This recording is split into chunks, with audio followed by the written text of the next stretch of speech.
جاؤ۔ قیامت کے دن نہ تمہارے رشتے ناتے کام آئیں گے اور نہ اولاد۔ اس روز وہی تم میں فیصلہ کرے گا اور جو کچھ تم کرتے ہو اللہ اس کو دیکھتا ہے۔ مسلمانوں، تمہیں ابراہیم اور ان کے رفقا کی نیک سیرت کو اپنانا ضروری ہے۔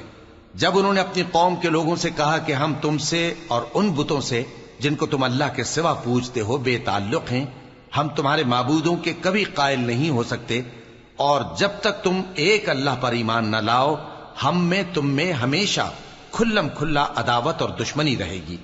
ہاں، ابراہیم نے اپنے باپ سے یہ ضرور کہا تھا کہ میں آپ کے لیے مغفرت مانگوں گا اور میں اللہ کے سامنے آپ کے بارے میں کسی چیز کا کچھ اختیار نہیں رکھتا۔ اے ہمارے پروردگار، تجھی پر ہمارا بھروسہ ہے اور تیری ہی طرف ہم رجوع کرتے ہیں اور تیرے ہی حضور میں ہمیں لوٹ کر آنا ہے۔